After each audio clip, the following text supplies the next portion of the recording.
This is Brent Richardson, and welcome to the Business Minutia Podcast, where our focus is on the details of business that are often passed over by traditional classes and leadership training. We focus on the stories of real people who have tried, failed, and learned through their experiences and are willing to share their lessons with others. Jamie, I've mentioned on the podcast multiple times about how I don't like to spend all day sending and receiving emails, and yet at the same time, email is one of the most effective communication tools that we have. Give us some statistics. How much time are we spending on emails? Well, according to Front Page, some of the stats I have, 52% of the average person's workday is spent on email. In that amount of time, you could hike the Inca Trail 27 times. You could take 30 road trips across the U.S. You could read the Harry Potter series cover to cover 18 times. It's crazy what we could be doing instead of reading email. Yeah, between emails and meetings, your day's gone. It's gone. Right. I don't know what you're actually doing, right, other than just responding to things. Now, you get this little dopamine kick, like, I cleared my inbox, or I had some meetings. Right. And you feel like you accomplished something. And those are still, important, right? I think they're mechanisms that we have to be effective in terms of communicating with people. Last week, we talked about the value of doing that in meetings and how to do those effectively, because we don't like being bogged down in meetings that just waste our time. Right. What about emails that waste our time? Holy cow. There are some painful email practices that just wear us out. So this week, we are focusing on effective email communication. Our goal is to make sure that you can communicate in one read-through. People need to know what you want. Yeah, the best way you can do something about this 52% is listen and try not to be the person that's sending email that nobody cares about. It's just effective communication. Be more effective at your communication. And the first thing I want to really key in on is, if you don't recognize this already, hopefully maybe you've seen The Social Dilemma on Netflix, a great show to watch. They talk about the competition for your engagement, for your attention, that whether it's Facebook or Instagram or whatever these different social media, tools and apps are, they're competing for your eyes. They're trying to keep your eyes. You are competing for engagement in these meetings you're hosting and also in the email communication. You're sending an email hoping people are taking some kind of action. You are competing for engagement. That's the first kind of baseline I want to make sure everybody understands. You are competing for their attention. Do this effectively and you can win. It is a competition. You need to recognize that right at the beginning, right? Right. And it's a lot of the KISS principle, right? Keep it simple. Stupid. Yes, keep it simple. I don't know how many times I've seen people send emails that, like we joked about this last week, that look like a book from the Bible or multiple books, right? It's just, good gracious. I'm not going to read all this. Again, I'll see some right away. I'm not reading this. That's just no way. This should have been a meeting, or maybe it's not necessary at all. Right, but sometimes people shorten it so much that it doesn't make sense either. Using too many acronyms, if I don't understand your acronyms, if it gets something where I can't, agree. Yeah, once I hit so many acronyms I don't know, I'm also not reading this. Right. And there's a ton of email that get no engagement. And this is some examples of things that go wrong. If in general, I would say if you've got more than a couple of paragraphs, that's likely a meeting. Right? We talked about this a little bit last week. If you're trying to write something that's too long, and I'm preaching to the choir here. I do this too, right? I'll catch myself being like, this is way too long. This is a meeting, and shift it and go take it offline or go one-on-one with that person or take it to a meeting rather than trying to write this gigantic email. So how do bullets help with that as opposed to just being a bunch of paragraphs? I think everybody's different there. I think in terms of bullets, right? I think in terms of bullets. So processing information in bullet form does help me, and I think it keeps it easier to process and understand. I think some of the examples when we talk about keeping it simple, you certainly want to watch your acronyms. Right. You want to watch in general the vernacular that you're using. It needs to be simple, right? This is not the time to bust out your dollar words. What is a dollar word? Explain to me what a dollar word is.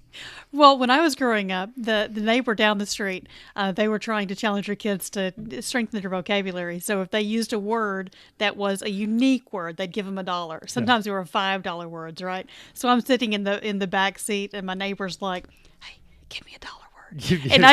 I love this story. Not the sharpest tool in the shed. This is their mechanism to try to sharpen him a little bit. Right. And every time that he would use a word with me in the car, they'd say, "Thanks, Jamie." But it worked. This is not the time to use your dollar words. This is the time to, and I'm bad about this. I can catch myself be like, whoa, okay, let's keep it simple. or analogies that are like, I'm bad about using sports analogies. Not everybody can follow sports and can catch your analogy. You want to keep it simple, right? When it comes to this kind of communication, you want to keep it simple. You want to make sure, please listen to this part. Make sure the context of your email is clear. Make sure that it's understood.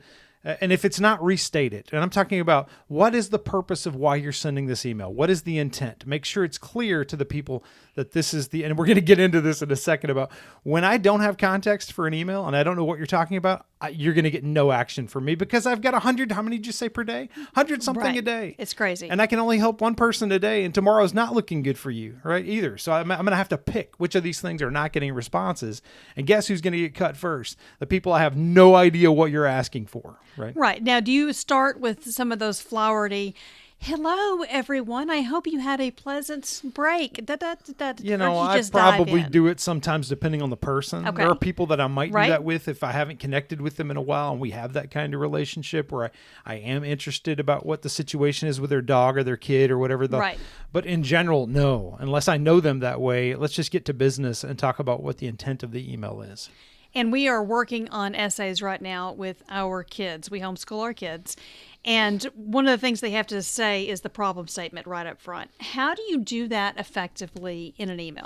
Well, hopefully you've already aligned on that separately, right? Okay. And you kind of have that context already in place. If you don't, use the first sentence or two to establish, hey, recall from previous discussion this particular problem. Right. We're hoping to address that with this. What I want to talk to you today, blah, something like that. Right. I don't know how to use No, what I want to talk to you about today, but anyway, you get the idea. You want the context or the purpose of why this is in the first couple of sentences. This is not storytelling. This is not flowery. This is just to the point. Yeah, and this is where I'm bad because when I'm one-on-one with somebody, I can be flowery. Right. And I can be long-winded. Right. And I know that, so I try to be a little more succinct, but I'm bad about storytelling, right? Or good about it, depending on whether you like it or not.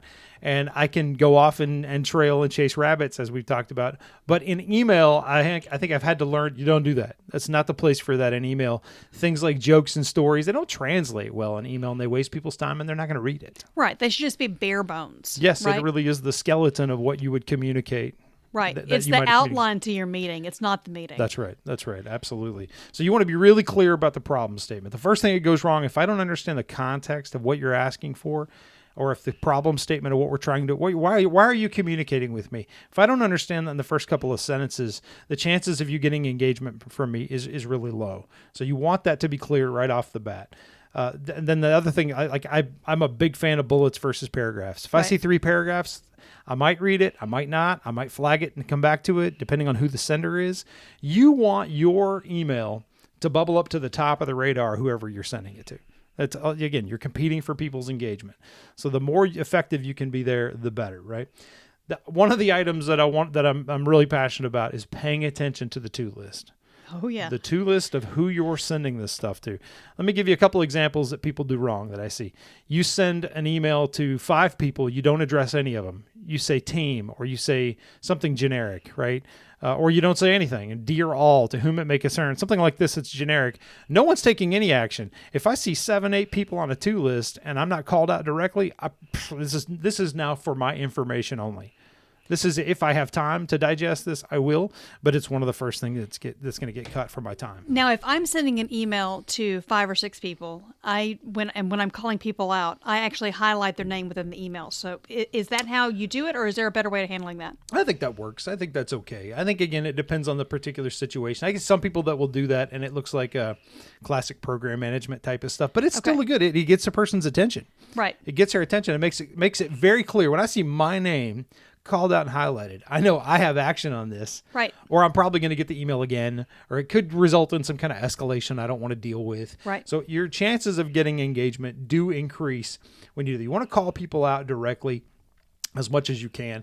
Now, the other thing about the to list is, who are you including? Why does this need to be just sent to one person? Does it need to just be sent to 1 or 2 people? Be careful who's your address on the to list, right? As opposed to just anything you send off to a bunch of people, right? Like, do you really need all those people?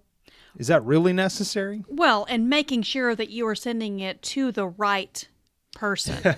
That's a good point. Because we get a lot of, I'll get emails every once in a while that I'm like, this is clearly not for this Jamie Richardson. Yeah, you got the It's wrong just guy. not. You got the wrong gal. And you've had the same situation. Yeah, there's a couple of Jerry Richardsons that actually work where I work, and we've had mix-ups all the time where we get the wrong person's email. And when I first joined at T, I think I've shared the story before about someone sending an email to the wrong person, and it wound up being a high-ranking person that got sick and tired of getting the email and just ranted on everybody.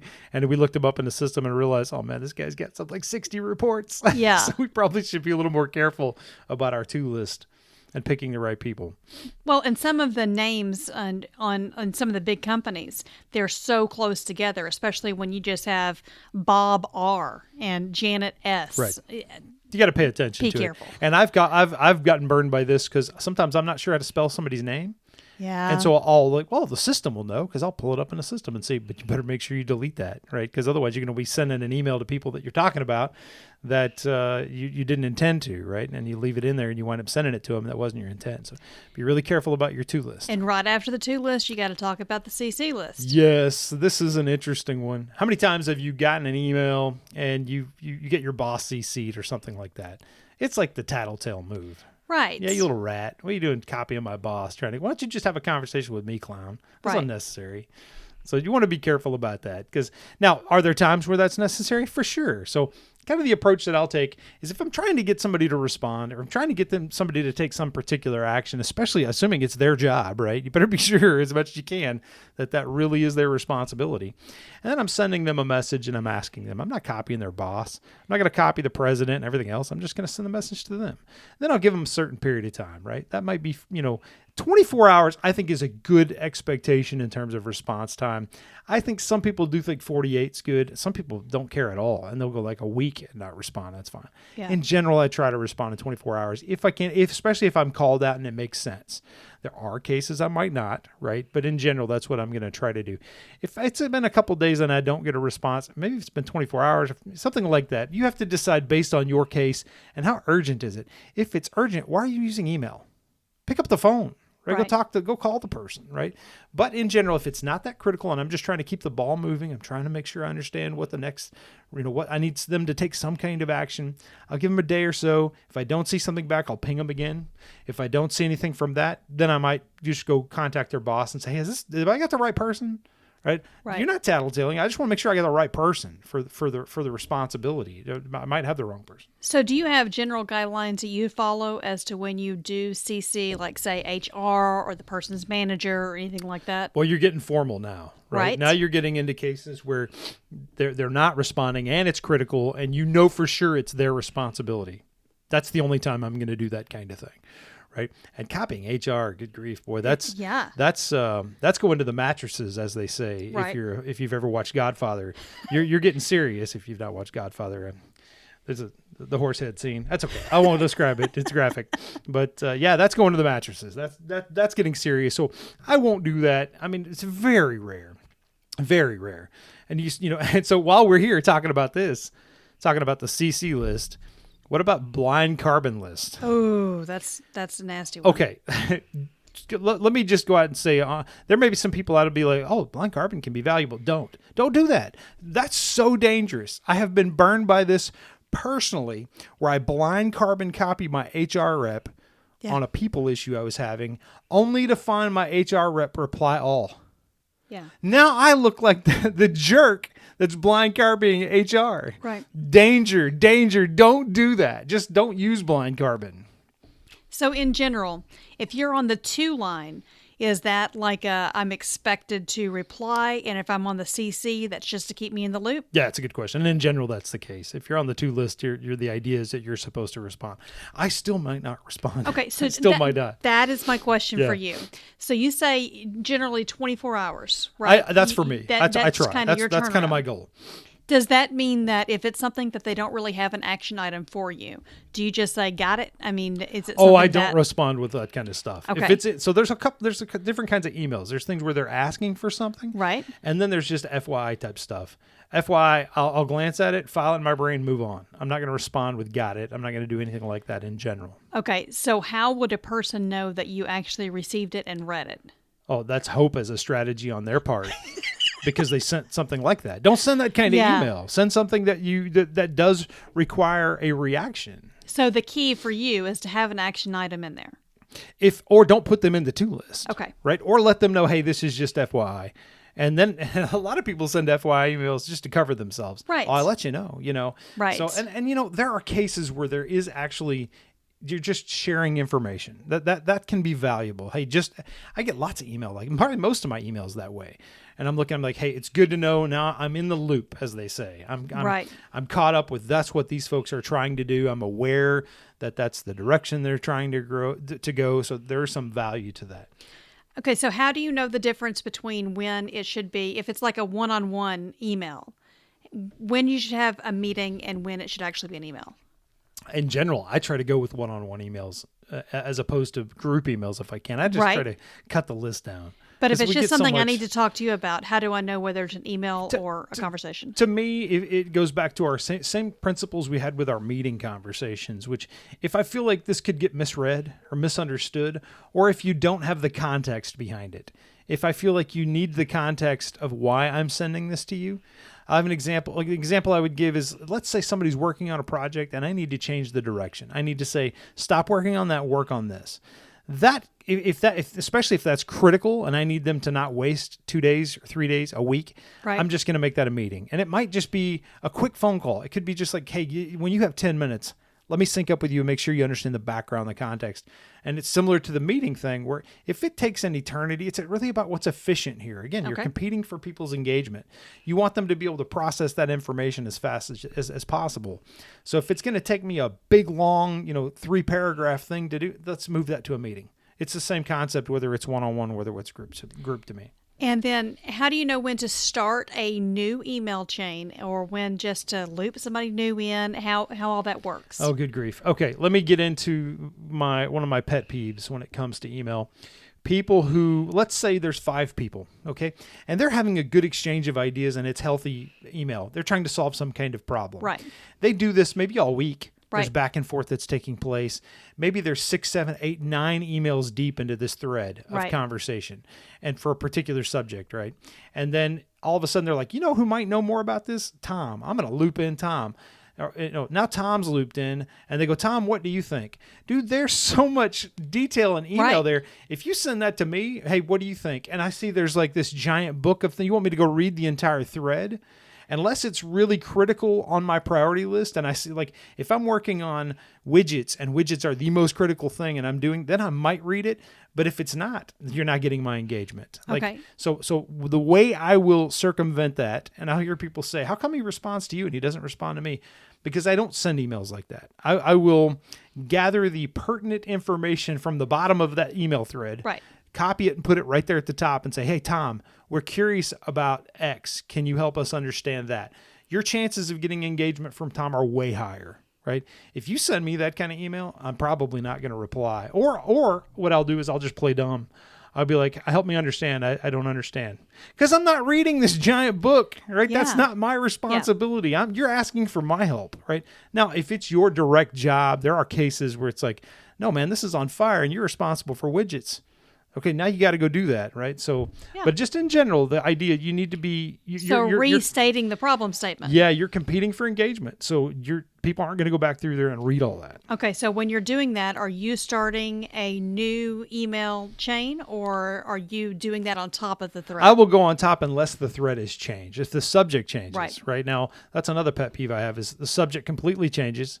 Yep. And for me, I've been looped in on some brand new thing and on something, and I'm out of the loop.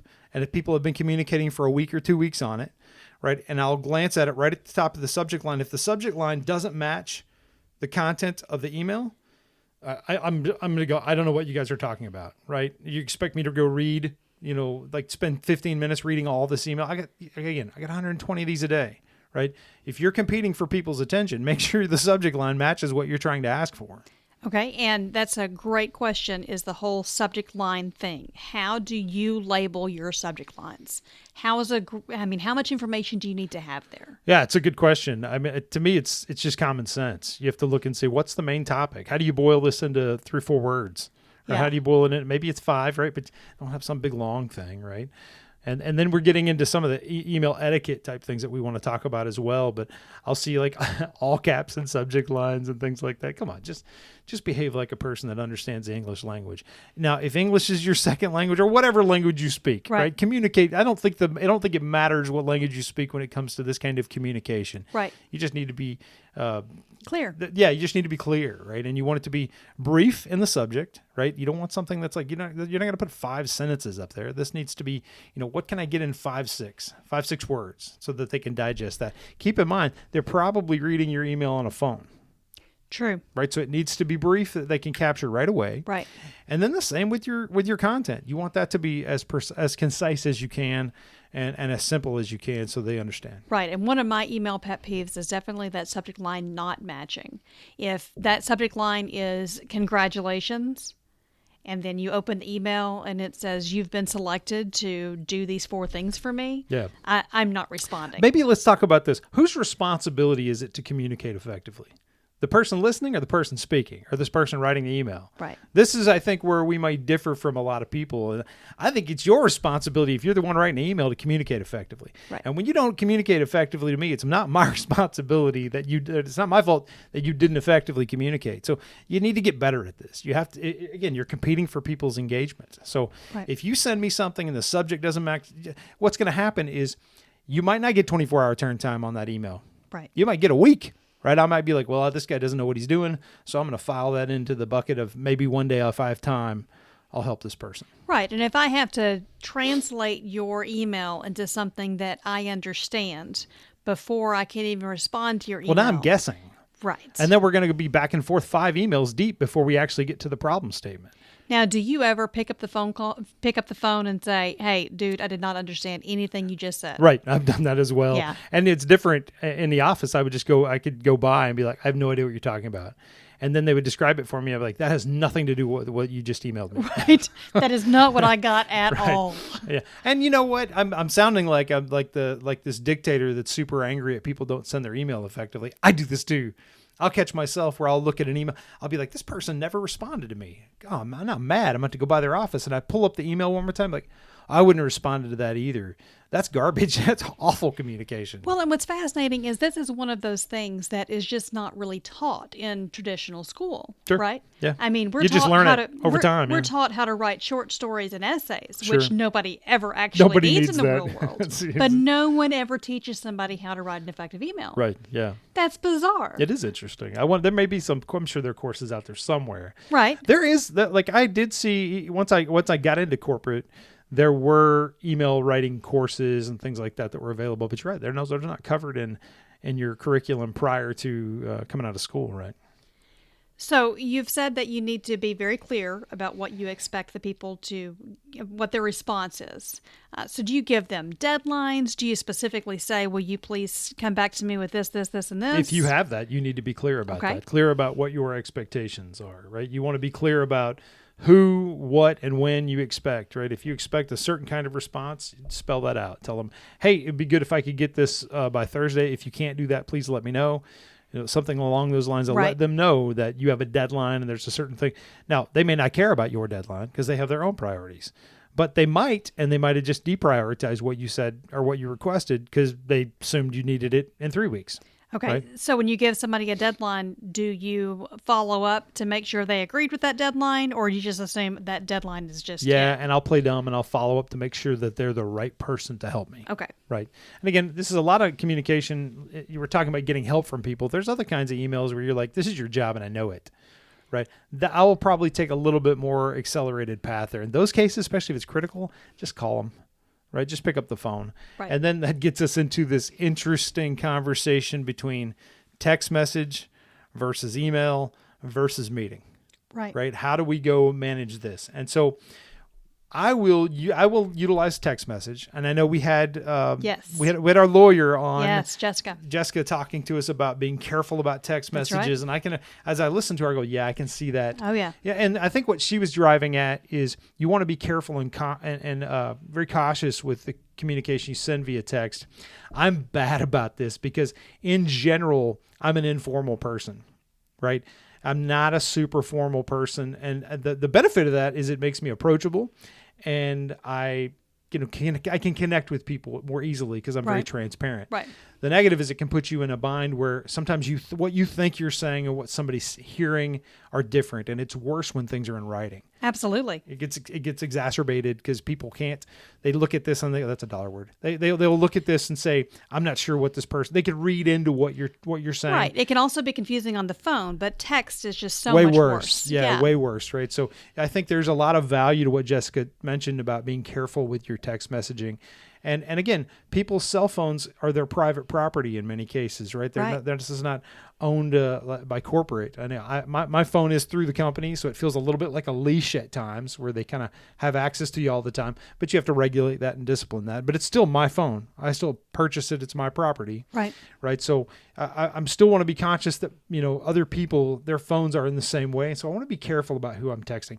In general, I don't text people that I don't know or that I've had conversations with in the past. Okay. I need to have a certain level. This is how I operate. Doesn't mean it's the Right. The de facto absolute. This is the way to go. But I'm not going to text people that I've not had a conversation about things before. If I've never met the person, I'm a little reluctant to go start texting them because it is a little bit too informal. Okay. So let's be clear what you're saying about texting. You're just talking about actual texting. What about WhatsApp messaging, Facebook Messenger, all of these other all the same thing. I'm saying all of those are. Okay. I'm lumping all those together. Right. Any communication like that. Okay. And so in general, I still will leverage text messages. They're highly effective for people that I know. Right. That we've already kind of established a rapport where we do text back and forth, right? And I'm not talking about the people, I send memes to. That's a pretty short list of who you're sending memes to. Right. Don't be sending memes to people, that are your work-related, contacts, right? Well, be careful. And I'm one that usually... Unless you really know them. And the meme's super funny. Then you can send them. Inappropriate. Probably. I'm one that has a list of how I know people receive information best. I've mentioned this before. Yeah. I literally have an Excel file of how people, whether they prefer WhatsApp or text or whatever. If I send someone an email and I don't hear from them in 24 hours, sometimes I'll text them if I know them and say, hey, check your email when you have a chance. I think you're an outlier, but it's a great strategy. Yeah. It's a good idea. If you can do that, that's a super studious thing to do, and your chances of getting engagement from people are way higher. Did you just call me studious? Is that a dollar word? I think so. Okay. All right, I'm collecting money tonight. This is not bad. All right, so that's text messages. I will leverage that when the other thing about text, I won't text unless the person has the context. Right. What I mean by that is, again, you're trying not. If I'm going to send you like 5 text messages to get something across, that's an email. That's not something that this is an efficiency game, right? You're competing for engagement. So if you get 5 text messages that are just that you're scrolling, are you really engaged there? No, you're rolling your eyes like, oh, good grief, come on, man, really? Are you done yet? Are you done? We couldn't. This probably should have been a phone call, right? Yeah. So for those kinds of cases, I might go with a phone call, or I'll move to an email and take that approach, right? Okay. And then I'll email it. So I'll email if I need to share more context. Or if it's just this big, long message, I won't do that. And then in terms of email, if the email starts to become too long, this seems like common sense, right? Text is for short communication, emails for a little bit longer communication, meetings are for longer communication than that. Right. But Right? some people are so long-winded that what is long for you is not long for them. And not everybody has common sense. So we're just helping you put some details to this so that you can understand and be more effective, right? So can we get into some etiquette? Yeah, let's talk about etiquette. Email etiquette. These are probably the more fun things that drive people crazy. Emojis. Yeah. Oh my goodness! I feel the same way as I did about memes. This should be a short list of people that you can emoji, right? Throwing emojis at people you don't know. What are you, 12? I mean, I'm. It feels a little weird to get emojis from people that I've maybe texted twice, right? Yeah, absolutely. It's the equivalent to sending memes to people that you don't know. Especially today's election day. You're sending memes to people about politics that you don't know. You wouldn't do that. That's a really quick way of polarizing people. Why would you do that? Right. And LOLs and no. Yeah, again, what are you, 12? Come on. No. Man. We're talking about professional communication here. Right. Caps. Well, yeah, if you want to scream at people, like if you don't know this already, if you're in all caps, you're yelling at someone. right? So don't do that unless you're really trying to yell at somebody. But if you're going to yell at somebody, Pick don't. up the phone. Yeah, pick up the phone and yell at If them you that way. can't say it. Actually, if you need to do that, you probably need to take a walk. Yeah. Count to 20, count to 100, take deep breaths and calm down and then come back and don't go all caps. But if you're texting something that you wouldn't say to the person, then you're probably not in the right frame of mind. Oh yeah, that's actually a good check. If would you say this to the person to their face? And this is tricky because written word and spoken word are a little bit different, right? So how I'll communicate with someone verbally in a meeting or face to face can be a little bit more elaborate.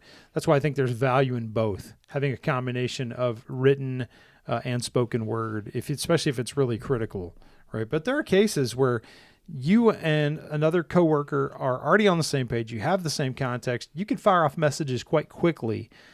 Unless you know them real well, dodge the emojis. Right. No all caps. In general, use proper punctuation. Like this is help us. There's so many of these jokes. Help us as I'm not an English person, right? I can speak the language, but barely. But help us with let's eat grandma. It's the first one I think of. Exactly. That's the first one I thought about. Let's eat grandma. There's and a comma let's there. eat grandma. Or let's eat grandma. Very, very different. Is grandma coming over for dinner or are we eating her? So punctuation matters. It does matter. And that's funny, but there are cases where I've seen miscommunication and typos. Oh, right. Okay. Here's a great story about typos. I had this customer in Japan that I was communicating with, and I had not been in the company for very long. And so I was really I needed to mind my P's and Q's. I had no, collateral or clout. Nobody cared who I was, right? And I'm working on something. It's called package shift. Okay? Uh-huh. And I'm working on this and I'm communicating with the customer and I mistyped and I left the F off. Oh, yeah? And it was in the subject line. Uh-oh. And it got emailed back and forth for about 3 weeks. And Yeah. I'd been cursing at the customer for 3 weeks. I got by with it. It was just a typo. And somewhere along the lines, we corrected it. But make sure your punctuation is accurate and correct. Otherwise, you're going to be like, it's autocorrect. Sorry. Yeah. Right. And Autocorrect. autocorrects can kill you, man. If it's You've gotta be autocorrect, how often are you typing that, young man? So I think there's a lot of value. Be careful in how you're communicating. Be careful with your punctuation. No all caps. Be careful with jokes. Right. I'm bad about being informal and telling jokes. And in a meeting, it does help people let their walls down a little bit. It makes people feel comfortable that, okay, we can engage, right? It promotes engagement in a meeting. That's not something that I will use in email, right? Or that unless I know the person really well. And even then you think you know the person really well and they're like, yeah, I'd prefer you not do that, right? So it's better to be careful. And be careful with your ... your ellipses, because that's like that can fall flat as a joke, right? I don't know what exactly you mean. Just fill in the information. Don't just say, "What do you think?" ... Yes. What do you think? What are you not telling me? Yes, you and I had somebody that we worked with for a long time that would use the ellipses, the ... and it always meant nebulousness. You know what I mean, ... No, I don't. No, I Not at don't. all. Be clear. I think you should be more clear than that. Right. Because now I'm going to guess and be wrong, and you can try to blame me for it, right? So Right. It's better to be clear. The other thing I want to highlight is to be super careful. We've talked about this on the podcast before when we talk about conflict resolution or we talk about giving feedback. Be careful with who conversations. I've talked before about you need to focus on what conversations over who. Who is a dangerous thing to be talking about because it gets personal very fast. You really want to be careful with that in email, right? Because whatever you send, you need to have the idea that it's going to get forwarded. That's right. Every email you send, That's you got to have the exactly idea that it, and sometimes I will send somebody an email and I'll say at the top, please do not forward. Right. So at least I'm covered at, hey, I asked you not to do that. Right. But I'm super careful about what I send in that way, unless I really trust the person. Right. Right. And even then it's probably better to not. Right. So you stay away from who conversations. Because anytime an email has been sent, it's now out there and it can be used, it can be abused, and it can come back and bite you. And to be clear, what I mean by who conversations, don't be like, well, Tom did this. No, talk about the what. Talk about the factual thing that, hey, this occurred. Bill Parcells, the former NFL football coach, was great about this because when he coached the Dallas Cowboys, we had a very dramatic wide receiver. I think it was Terrell Owens. And you never knew what the guy was going to say. Parcells never referred to him by name. He talked to him about the player. Okay. He was the king of this. He would use, it was always what, and he was never specific about the person. He would talk about the player, right?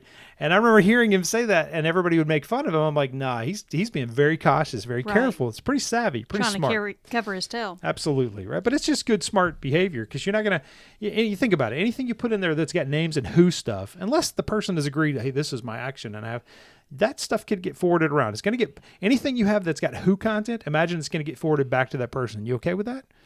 That's why you should be careful. That's because you should assume it will, right? Right. Okay, so talk to me about you have finished your email. You have all your recipients up there. You have your subject line. You have everything ready to go. Do you read that 3 times before you send it? Yeah, isn't that crazy? And I shouldn't, but that's probably worse in terms of efficiency. And you know what? Sometimes I won't. I'll be like, I should read this again. Close enough, send. And then I'll look back at it and be like, look at the typos in this. What is this guy doing, right?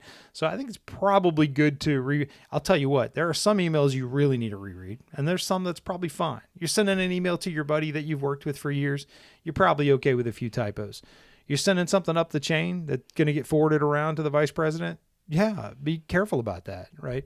It's especially something that's got some emotion tied to it. You need to be careful.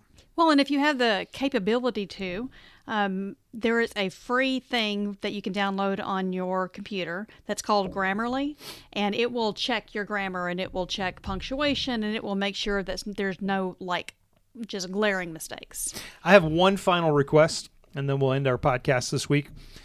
This was a thought that I had a couple weeks ago. And you can tell me if I'm crazy, but this is something I was thinking about, because I get tired of people sending emails that's super urgent. Reactive urgent stuff, sometimes it happens, but there's a lot of stuff that we're crying wolf. This is super urgent. Is it really, though? Here's my request. You know how you stop that behavior? You stop that behavior. Stop sending communication, please, that requires some urgent response, or challenge yourself. Why does this require an urgent response? Why does it require that? And I catch myself, even when I'm texting people, I'll send them something that's time sensitive, that even if it's not work related. This is funny if you'll look at it right now. Right. And I've had to stop myself. I think there's a certain, and this could be just me, right? But I have to, because I don't like, what the reason I say this is because when I get communication that requires time sensitivity, like I got to look at this right now while it's still funny because my buddy sent it to me, what happens is I wind up finding myself tethered to my phone. Yep. And I've found that to be an unhealthy thing. Yep. Mentally, it is unhealthy for me. And so the way I had to, and I was like, how do I get past this? How do I get, you know what I can do? I can stop sending time-sensitive communication. Now, I recognize there are cases where things are critical and you need to do that. But if you're doing it all the time, you're crying wolf, and eventually people like me will be like, this person is characterized by reactive behavior, and I'm going to try to distance myself from them as much as I can. You are competing for people's attention and people's engagement. There's just some tips and ideas of how to improve your chances of getting that. The other level to this would be figuring out what you can turn off on your phone. Figure out what notifications you can turn off on your phone so that you're not getting the text and the messages and all of that's constantly ping, ping, ping, ping, ping, ping, ping. I think that is a podcast episode by itself, especially after watching Social Dilemma. If you've not seen that, it'd make you think. And I was reading a book at the time, not just that. I was reading what I think is called Irresistible, which is another great book. It talks about this, the addiction of technology and some of the challenges there.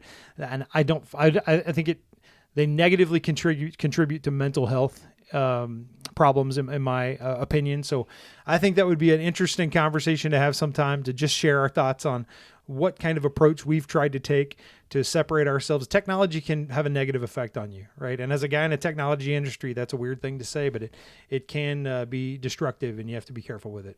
Right, and we'll put links to Social Dilemma and the book that Brent mentioned.